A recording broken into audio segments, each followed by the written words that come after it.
In a world brimming with challenges, there is also immense opportunity. This was the clarion call from the global business community this year, one that rang loud and true at the recent B20 Summit. Over the next half hour, we delve into key takeaways from this high-powered event. So, this is Insights from Africa. I'm Bronwyn Seaborn, and today we shine a light on the bold ideas and decisions shaping the future of global business and trade. Well, this year, South Africa held the presidency of the G20, with many viewing this as an opportunity for not only South Africa, but Africa as a whole, to feature more prominently in high-level discussions around critical issues such as trade, investment and growth. A key part of the G20 is the B20. Established in 2010, the B20 brings together business leaders from G20 countries and beyond to set priorities, build consensus and provide actionable recommendations on global economic and trade policies. For South Africa and the continent, the B20 offers a seat at the table where ideas turn into action shaping global policy, attracting investment and highlighting Africa's potential on the world stage. This was highlighted by South African President Cyril Ramaphosa at the B20 Summit this year. Let's take a look. Through its deliberations over the past year, the B20 has done much to reinforce the value of Africa's rise. And it has outlined in detail the actions that need to be taken, as well as the conditions that need to be met to realize the rise of the continent that I'm talking about. The B20 has done much to position business as a force for progress. The B20 could not have been clearer. The global business community is prepared, is willing, and able to drive inclusive growth, sustainable growth, and resilient growth as well. The global business community has made itself a reliable partner, keen to work with governments, with multilateral bodies, with social partners, and with communities in pursuit of the common good. Now, I say this advisedly, as we here in South Africa have developed a culture and a good practice of working together with business, where we build a partnership, or we have built a partnership that is somewhat institutionalized and where we work together. And I must say that we have found business to be very supportive, to be keen, to help us address the challenges that our country faces. But in the course of that, we've also, as a government, been able to build partnerships with labor, with civil society, and we found this to be really, really effectual. B20 has made it clear that growth must be inclusive. And we've been pleased that here in South Africa, our business compatriots have also made growth, inclusiveness to be their goal and priority. Those who have been marginalized, women, youth, persons with disabilities, and the unemployed, must become active and must become beneficial participants in the economy, whether at national level and also whether at global level. This is a matter of social and economic justice, but it is much more than that. It is an opportunity to harness the capabilities, the talents, and the effort of billions of people to unleash the productive potential of humanity.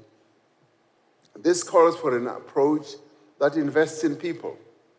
It must start in the earliest of years of life, establishing through quality foundational education a platform for learning that produces the skills that the economy of tomorrow will need.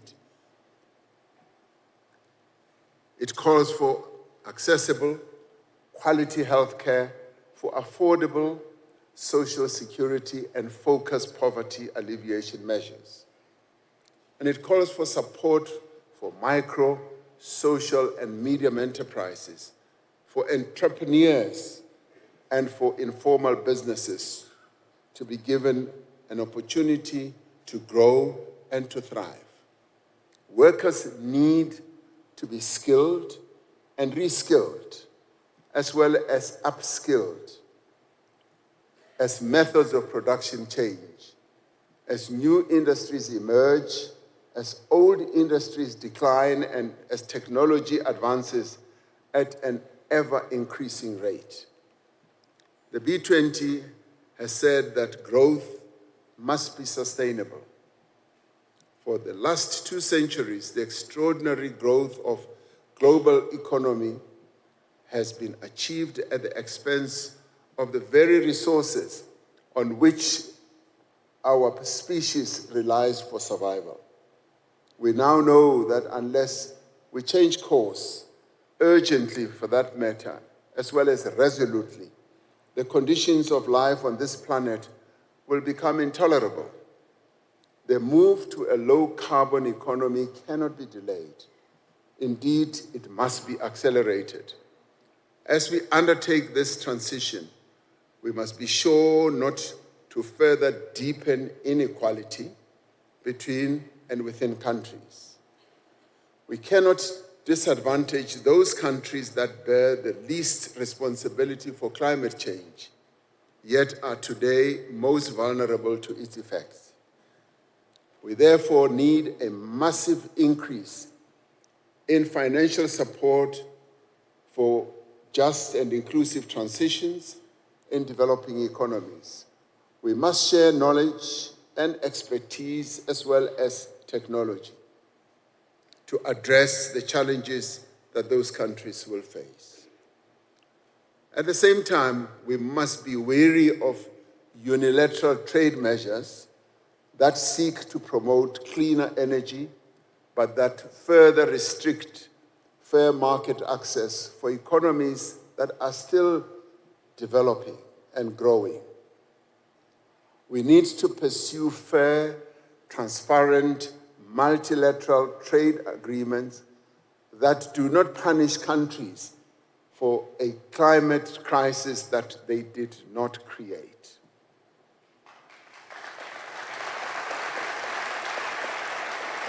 Now, from the experience of recent years, we are clear that growth must be resilient, and that is clear. We have seen the huge disruptions to productions and trade that can be caused by global pandemics, by wars, by conflicts, by geopolitical turbulence, and also by unilateral decisions that are taken that impact on trade. At such times, we appreciate the value of multilateral institutions and a rules-based world order. And as we have become democracies, particularly in the global south, we were fed the message that you need to have rule of law. You need to embrace values. You need to have good governance. But in recent times, we've seen how those who were trying to teach us those laws and those values are the very ones who are violating all those values, who are destroying those very values. And we ask ourselves, what are we expected to do now? Because, yes, we are developing our economies. We are sovereign countries, and we need to be treated as equals. Our sovereignty needs to be respected. We need to sit around the table as equals and having the same share of knowledge, the same share of capability, without any bullying the other, without any.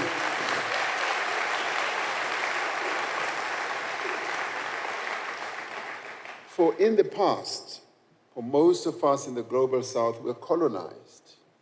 We were not even allowed a moment around at the table. We were not even allowed to be in the room. And we've now been arguing that we would like to be in the room. And we appreciate the importance of diverse and resilient supply chains, regulatory coherence, and predictable trade relations. As we work to reinforce the resilience of our economies and the resilience of the global economy, we must direct greater effort towards multilateralism and strengthen the multilateral system, but also in doing so to reduce the inequality that manifests itself in many ways. A more equal world in which political and economic power is more fairly distributed, in which all people have an equal voice and an equal stake.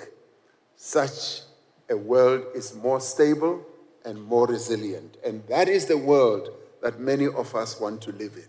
Powerful words there from President Cyril Ramaphosa, a vision for a more equal, inclusive and resilient world. One that global business is determined to help shape. And we get into that after this short break, so don't touch your remote.